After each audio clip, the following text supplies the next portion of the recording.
Hi, I'm Dr. Michael Miyazaki, and I'm excited and happy to be here today because we've got Garrett Caldwell, the CEO of Core Dental Lab in California and the Pacific Aesthetic Continuum. And today it's a little bit different because in the past, if you've been watching uh, these recordings, probably 90% of the time we've had other guests with us. But I told Garrett today what I want to do is I wanted to focus back on the pack and the Core Dental Lab because we've been doing a lot of activities over the last 12 to 24 months, maybe the last 30 years. But it's really grown again in the last 12 months. So I wanted to kind of recap and kind of explain what the Pacific Aesthetic Continuum is doing, again, what we're all about, and really explain and maybe get people interested that are watching this to join the group. So, Garrett, want to say thank you for joining us today. Hey, Mike, thanks. Thanks for the introduction. Yeah, it's nice to be able to sit back and maybe recap a little bit about what we're trying to do here and where we're going with dentistry now Yeah. and I think we should. education. Yeah, absolutely. And I think we should let people know how this has grown because it was 2 or 3 years ago. Garrett wanted, COVID, we were coming out of COVID because during COVID, all the live education programs were just dead. And I think what's happened now is we are flooded by information, and especially with AI out there, there's a lot of content creators. And so they're creating content. And every day on my phone, I know I look at it and I go, wow, that's a pretty cool video. That's pretty good information. But what all that is it's information. And it's like if I pulled out one of the books behind me and I read up on how to do a crown prep, I know what the information is. So we have the knowledge, but we don't have the experience. And I think one of the things that the Pacific Aesthetic Continuum tries to do is we try to give the doctors the experience. We get in our community of like-minded colleagues that we all want to go in the same direction and we share our experiences, whether it's myself or somebody like Jack Griffin, who headed up one of our last courses that we did in California. What we're there to do is share our experiences. These are things that didn't go perfect, but this is how we resolved this, or this is how we did that perfect case. And we finished up a group in California too, where we had some cases where there were, I think, some challenges, and maybe it was because of patient communication. And I went back to my practice, and we had done just working with Core Dental Lab again. We had done a case that was diagnosed to have two veneers on 8 and 9. And when I looked at the case, I said, okay, we could do those because there were veneers already on 8 and 9, and they're kind of failing, breaking down. And I said, okay, I could see that. So we did that, and they came out great. Core did a great job. Contacts, margins, and everything were right there. And the patient, the day that we inserted them, was happy with them. And then she calls the office and says she wasn't happy with them. And Oh boy. so, no, she wasn't happy. She wasn't unhappy with the veneers. She was unhappy with her smile. And so when I saw her, how everybody is kind of anticipating a patient that's not happy with something. And I looked at her and I said, you know what? The reason why you don't like the veneers on 8 and 9, her two front teeth, were because number 10, the left lateral was too small and too short and a different color. And I said, well, if we can fix that, I think it'll make your entire smile look much better. And so, I told her, I said, we can do a direct composite veneer on that number 10. So that's what we did. We did a composite veneer on there, and I handed her the mirror, and she goes, that's what was wrong. And so I think one of the things is that's the experience, right? Because a lot of dentists, when you do and we're not saying you should do veneer cases 2 units at a time, but you know how that goes. But when you're set with a case and you do that case and there's challenges with that case, I think one of the valuable lessons is you can't hit chat GBT and say, what do I do if I put 8 and 9 in and patient doesn't like number 10? But you can always go back to your colleagues or to your mentors and say, okay, what do I do in this case? So we had our team meeting that morning, and my team was saying, yeah, we just did veneers on 8 and 9, and she doesn't like the way it looks. And they were all like a little worried. And I sat there and said, worry can either be worry because you think something bad's going to happen, but I looked at it like this is an opportunity to do another veneer. So where they thought, oh, we're going to lose money on this case, we actually ended up making more money on the case. And I think that's what's so valuable about these live patient education programs is that Yeah, I could go to AI. I could watch my Instagram. I could watch some great videos. I could see some great techniques and think, oh yeah, now I can do it. But it's not real life dentistry facing the real life challenges and the solutions that real life clinicians have used to work around that. So, Garrett, I don't want to take up all the time, but I think that's one of the important things is you cannot beat the live patient experience. No, I think I agree 100%. When you were talking, it reminded me of being in the clinic with at Aesthetic Advantage with Larry Rosenthal, and Larry always had a solution to a problem. In fact, he loved problems because when a veneer broke, he could show all of us how to put one in and make the patient happy, make the patient go home, and give the patient confidence that they could come back and we could redo it if they wanted to. But look, you don't even need to redo it, or there's an imbalance, or there's a color imbalance. Like you said, he looked at every opportunity as a value add instead of a problem, and teaching us after decades working together as a group in dentistry and education, you learn that every problem could create an opportunity, a good opportunity. And if you go in that operatory with that attitude, like, hey, it's all good, the patient relaxes and calms down. And then the solution's like, wow. And the most impressed person in there is usually the patient, that Mhm. it's really not a problem. It's really a positive thing. And so I totally agree, Mike. That's a great observation. Yeah. Looking at each problem as a value add opportunity is kind of like what real estate people do when they buy a shopping center. If they've Hmm. got a big parking lot, they're always looking for another spot to put a pad. Hmm. And I think in Yeah. dentistry, I think it's the same way. It's a great way to look at it. Yeah, I just did a webinar last week for a group that's been doing education for 53 years, Wow. a group associated with UCSF. And what my message to them was, and it's my second message to this recording, is skill stacking. So, Mm-hmm. again, when we were just talking about this before we started and hit record, was that before when we talked about an aesthetic program, everybody was thinking veneers. And the reason why we really focused on veneers was that a lot of us weren't taught how to do a veneer prep in dental school. Because at least when I graduated from dental school, we were told you cannot put phosphoric acid on the dentin because you're going to kill the tooth. And if your instructor came by, and it was really hard not to do because they didn't have the gel etchants, they were all the liquid etchants. And if they saw you putting etchant on the dentin, they would fail you right then because they said you're going to kill the tooth. And then after we did the etching, and we would etch for 60 seconds because we had to properly etch. And then we had to rinse up that etching off and dry it till it's bone dry. And that's what we were then bonding our restorations to that too. So we were doing everything wrong and the beliefs were all wrong. So when we started doing aesthetic programs 30 years ago and we said aesthetics, we were doing primarily veneers because the dentists at that time had never prepped a veneer. They didn't know if a veneer would even work. Well, I think 30, 35 years later, we've shown people that veneering teeth does work. It can be a very conservative way of restoring somebody's smile. But now, I think when we talk about an aesthetic course, it's more than veneers. We may do veneers. We may do veneers and crowns. We may do veneers, crowns, and implants all in that aesthetic zone. We may have to do a root canal on one of those teeth. And if we don't do the root canal right, that root's going to turn dark and then we're going to have problems doing our aesthetics. And so there's so much more that's involved. And then you throw in function, occlusion. And I think today, when we talk about an aesthetic course, it's much more sophisticated than aesthetic courses were 30 years ago. Do you have any thoughts on that?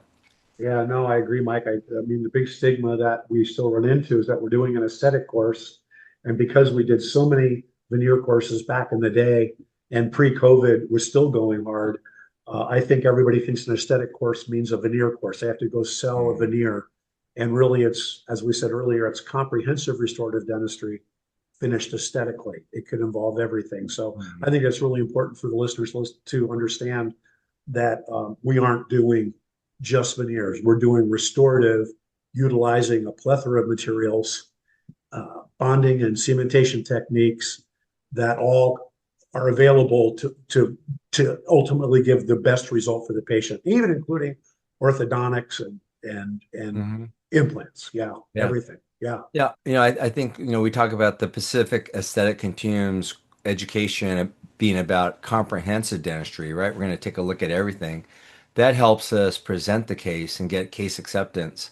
And then we use adhesive dentistry techniques because even if we have to do a full mouth rehab, which we would try not to do as our first choice, but if we're in a situation where yeah, we do have to do full mouth rehabilitation, being able to do it with bonded restorations, we can be much more conservative than if we had to put PFM crowns or gold crown preps around every tooth. So again, it allows us to offer our patients the very best. No, absolutely. No, I agree. We just did a course. So let's go back and now that we've kind of explained why, at least I get so excited about what the Pacific Aesthetic Continuum does, is over the last, well, 24 to 36 months ago, we started doing quarterly evening meetings. And that kind of helped us get warmed up because, again, we were coming out of COVID. And so we had doctors that would come to these evening courses, and everybody was excited again because that sense of community. It's great to be able to do something on your phone and watch an Instagram group. But I think being back and being able to converse and have our conversations within our group, people really enjoyed that. And from that, it kind of snowballed. So we went from one city. Now we're this year planning to be in four different cities. So we're in Sacramento, the Bay Area, Denver, and Chicago. And then from there, maybe it'll grow even more. And what the plan is to adapt the education to today's, I guess, delivery methods. Nobody wants to, well, most people don't are not ready to sit in a room for 2 days, even though there's no better way to learn. So we have to kind of warm up. We'll have online learning education that they can start to watch our education and get to know us a little bit better. And then maybe they can attend a live lecture where we lecture, and then they have a chance to I think be more focused, and then after that do the live patient treatment programs. And when we've been doing the live patient treatment programs, and we've been doing a ton of them over the last 24 months, is that the doctors start off doing a live patient treatment with an instructor where they do usually 10 veneers. So it's like a aesthetic smile redesign. It could be veneers, crowns, it could be a mixture. And then we've got doctors now moving up where they're doing the full upper arch and then doing like an orthotic on the bottom arch because now they've figured out where the bite needs to be. And then during the last course, we had doctors that are doing basically full mouth rehabs where they prep out upper teeth and lower teeth and then reestablish the patient's occlusion and then give them back that attractive smile. I don't want to say beautiful because some guys, we have patients that are male, and I don't know if they want to be called beautiful, but if we say they're attractive smiles, I think that's a better way of saying it. Yeah, I think, yeah, you're right, Mike. I think uh, we've been talking a lot recently about the direction education is moving and at the pace it's moving. And, I think we both agree that jumping in with both feet and taking a live patient hands-on program and planning on taking two or three, marching to the end is the best way to do it, but potentially not the only way now. So at the PAC, we're trying to the Pacific Aesthetic Continuum. You'll hear us refer to it as the PAC, and we call it the PAC because it's a group of like-minded docs. Obviously, that we enjoy being together, but you don't have to do everything at one time. Like Mike said, you can go into the webcasts. You can go. We have some new products that we're going to be introducing, hopefully very shortly. Um, uh, that will hopefully integrate some of the doctors that are coming on more slowly. But I think our real message for all the doctors is, uh, I'll say this correctly, is being confident enough and competent enough to teach with us, which is what our hope is with every one of our students, whether they decide they want to teach or not. Because once you get to the point where you can actually teach another doctor to do this, and that's our goal in the program, as doctors progress in the programs and they start working with us in the clinic with other doctors and with other students, they start becoming much more confident. And that translates to more diagnosis in the office and feeling more comfortable in the office, talking to your patients about it. And ultimately, what happens is you get the clinical confidence, but you also get the confidence to diagnose and to communicate to your patients. And you feel good about being able to actually deliver it because we have an old adage called prep and pray. We talk about this a lot. Doctors never want to prep anything and pray it goes well. If they feel that way, I don't think they'll engage with a patient. But I think with the Pacific Aesthetic Continuum, you go through a process where you get all the confidence to be able to communicate, and you get the confidence that you're working with a great lab, and you have mentors like you, Dr. Miyazaki, where you can call up and review cases. And at the end, you're really in a position where you can teach it. And when you're at that point, I think that's when you see the big paradigm shift in your practice economically and enjoyably. You can start doing the kind of work that you get enjoyment out of. Hey, if you like the information about what we're talking about, the hands-on courses, the live courses, even online education, go check out thepac.org, THEPAC.org. Okay, we'll go back. All concept of what we're trying to teach is we're trying to make doctors comfortable doing multiple unit cases. Because, a lot of doctors, if you do 1 to 3 units, they get it. And I was talking to a doctor at one of our last courses who told me that they were trained to do veneers when they're in dental school. And I said, wow, that's really good because we weren't trained to do veneers. But I said, so how many veneers do you usually do? And the doctor said, well, maybe like 1 or 2 at a time. Yeah, so it's really hard. That's a hard way to Yeah. make it work. But if we're doing a 10 unit case and you learn how to visualize that case and then prep out 10 teeth, how to do the impressions, how to do the temporization, how to do the cementation of those 10, then when you go back to your office and you're doing 1 crown or 2 crowns, it seems like it seems super easy. And then what your mind starts to do is your mind starts to look at the patients, and instead of thinking, oh, I need to do that crown or that crown, now you start to think bigger.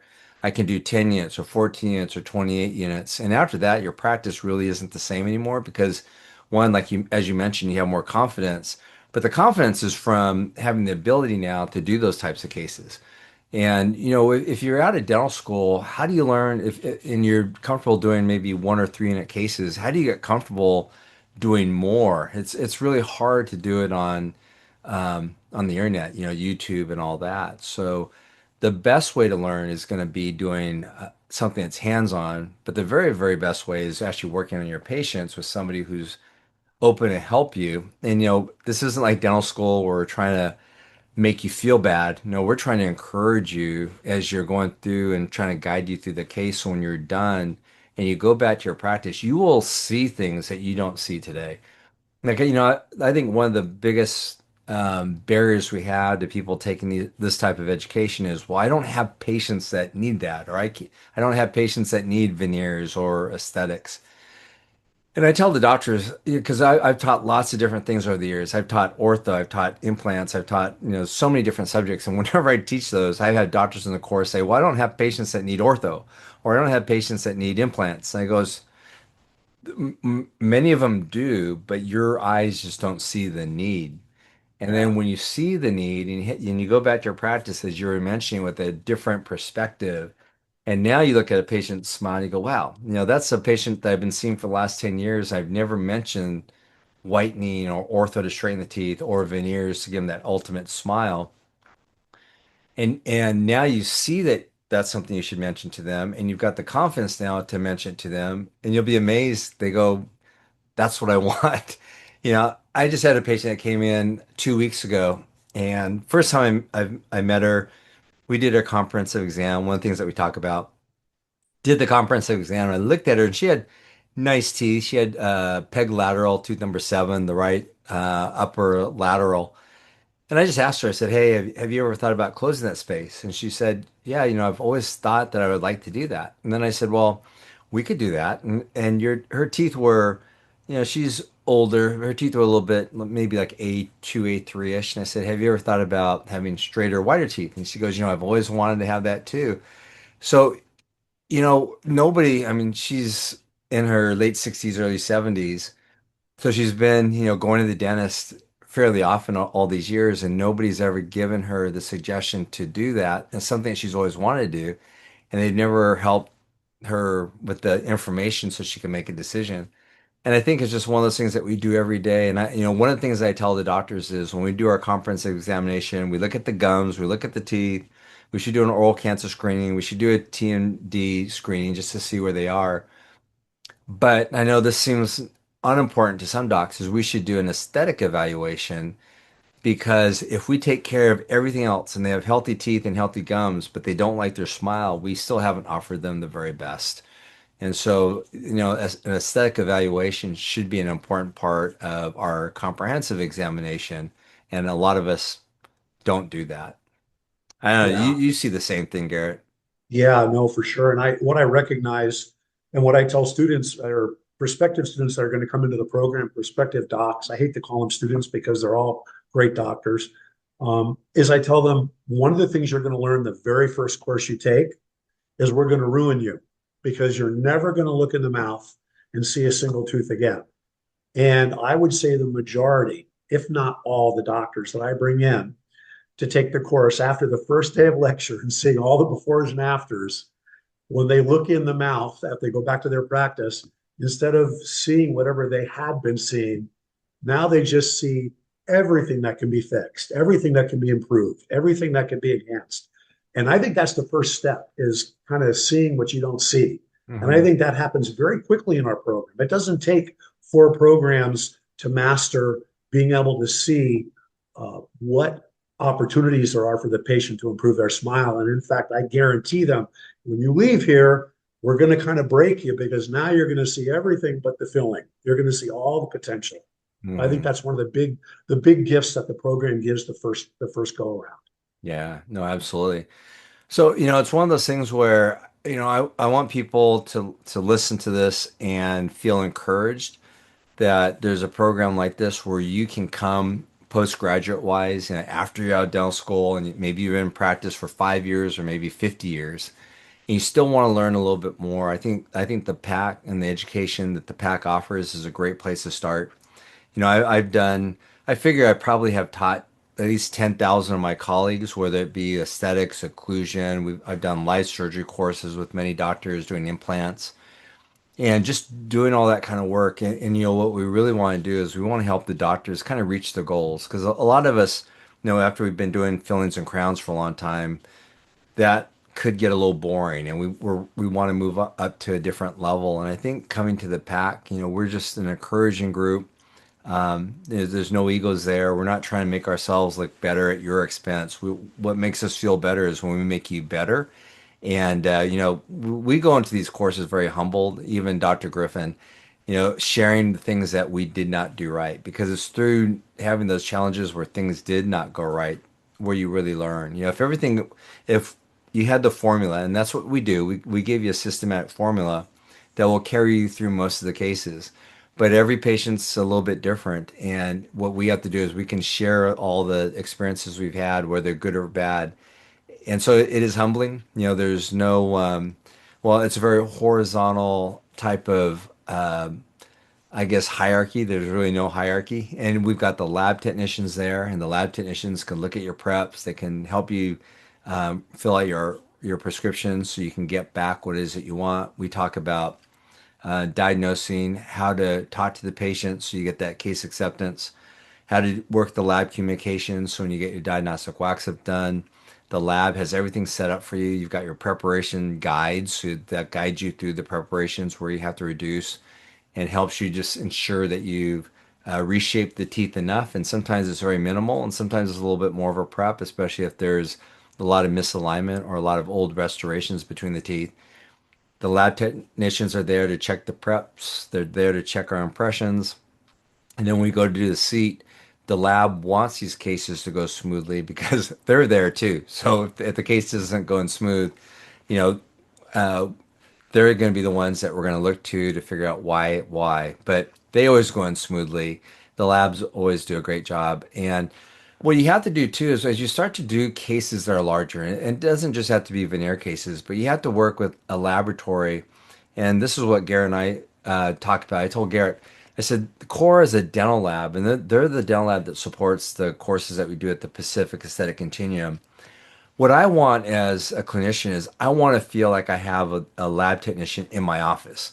And unfortunately, I don't have the space to have a lab technician in my office, but I want to feel like I can call up the core dental lab and say, okay, I've got this patient, I got these issues, and I need to be sure that you keep an eye on this as it goes through the laboratory, the fabrication part. And that's what core tries to do. So we've got the head lab technicians that attend the courses, and they are, when you leave the course, basically they're training us to use the lab better. And then when we get back to our offices, we can always pick up the phone, send photos, and we can dialogue with the head laboratory technicians. And it's just like having a laboratory technician in your office without all that added cost. So, I don't know, Garrett, you want to talk about the lab? No, I agree. And I, no, I agree everything you said there, Mike. And I think one of the points we have to also hit on is the staff, is that at the PAC, when the doctor registers, we encourage them to bring all their staff. If they have their front office manager, their case present, whoever's presenting cases and doing finance for patients, the assistants, obviously, we encourage and we welcome all the staff to come because I think you could talk about this a little bit. There's two benefits to having the staff there, not just your assistant, but the entire team. One is that they really get to see what you're capable of doing as a doctor and be your number one cheerleader. That's really valuable, I think. Um, Number two, obviously, learning the process to be an assistant and doing a comprehensive restorative case is very, very different and can be very challenging unless the team is trained. Mhm. So when you bring the whole team, they get the clinical portion of it. They also get to observe and be involved one-on-one as your assistant with the clinical instructor. So you can maybe talk a little bit about that opportunity for the staff because I think that's super valuable beyond getting CE credit. Yeah, I think the value of bringing your team is that we train your team for you because how many of us have been to a course and we learn all this information and there's a ton of information you're going to get. And then you go back to your office, you've got the eyes to see the veneers, but your team doesn't know how to present the veneers. They don't know how to talk to the patients about veneers because maybe you haven't done a veneer case in your office. But after the course, your team can support you. They know what supplies, they know the order of the use of all the materials, and they will see the value of doing a set of cases in your office. So yeah, your practice will grow, I think, tremendously once your team has come with you. And we always do encourage the doctors to bring their team. Yeah, I know how hard it is with the hygienist to get the hygienist. If there's any hygienists listening, I don't mean this in a bad way. Don't send me anything. But the hygienists often don't want to attend. They don't see the value. But frankly, they're the ones who have the relationship, in my opinion, with the patient. And they have a great opportunity to ask that patient, is there anything in your smile that you'd like to improve? What about these things? And they have that more open communication. And that's a Mm. great opportunity for the hygienist to be able to see what it is that the doctor can do comprehensively. And it doesn't have to just be veneers or craniers or a full mouth or implants. It can just be gingivectomy. It could be Mm. whitening. It could be, enamelplasty, all those things, Mike. And you can talk about that, just putting a Mm. toe in the water and introducing the patients through the staff to what the potential is there in the practice. I think that's very valuable. Yeah, no, I agree. What I want to do is right now in the economy, there's a lot of trepidation. I think we don't know which way the economy is going. And, to tell you the truth, it doesn't matter what year we're looking at, we always feel the same way, right? Nobody can predict the future, so we're trying to figure that out. But I think one of the things that we have to remember as business owners, if you own your own business, or if you're even an associate watching this, is that you have to create your own future, right? So in our practice, everything that's going on with the economy, I always tell the doctors we have the power, especially today with social media, to create our own microeconomy. So it doesn't matter if I woke up tomorrow and I read in newspaper online that hey, dentistry is going to go down 10%, 20% or whatever. All I would do is I would say for the average dentist, that's going to happen. Their practice is going to shrink up 20%.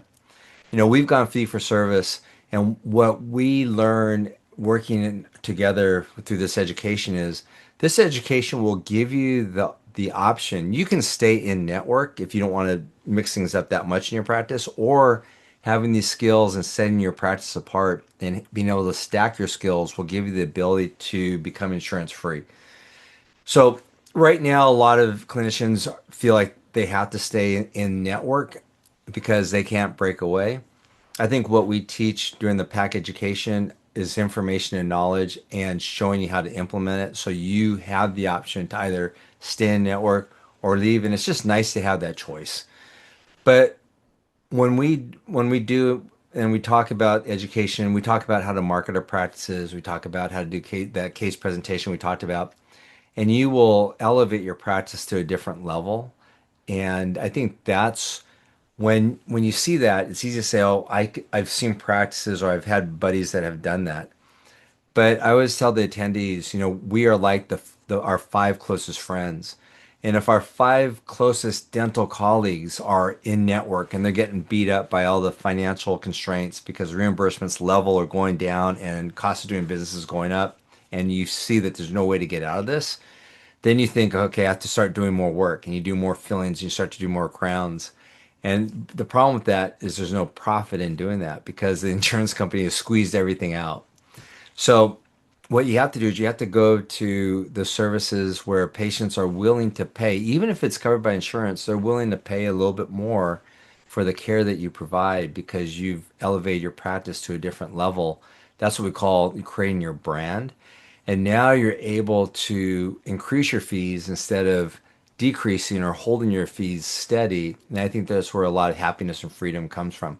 So, what I would encourage you to do is listen to this again. Remember, this is information that can change your practice, elevate your practice. It can give you a choice whether you want to stay in network or maybe get out of network. And I think it's going to have a profound impact on your life, not just by the education, but by the people that you're able to associate with, whether it be one of our instructors, and all of our instructors are have gone through different things in life. Jack Griffin, who's one of the best dentists in the United States, and you have a chance to rub shoulders and ask them questions. And what happens? Pretty soon, those that you're working with during the course become one of those five people that are closest to you, and your life and your practice will change. And so I really encourage everybody to think about attending a course. I think, yeah, it's something that you should experience if you've already graduated from dental school. And it's not like dental school. It's encouraging, but I think it's life changing. So with that, I will end, and I'll give you the last word, Garrett. Oh, no, thanks, Mike. I think you said it all. It's fantastic. I agree. I would encourage everybody. I hope to see anybody listening in the Denver area, the Chicago area, the California, San Francisco Bay Area. We're there. We have a whole suite of programs on our website, www.thepack.org. You can go there. You can go to Core Dental Designs. You can go to the Pacific Aesthetic Continuum online on Google and Google search that. And you're more than welcome to contact any of us, and we're happy to help you answer any questions and get you registered. And Mike, thanks. I think this was great. And I really look forward to some of the new exciting things that are coming up here in the very short near future for our group. Yeah, no, thank you very much. Yeah. Well, thanks, Garrett, and we'll see everybody in our next episode. Thanks, Mike. Thank you.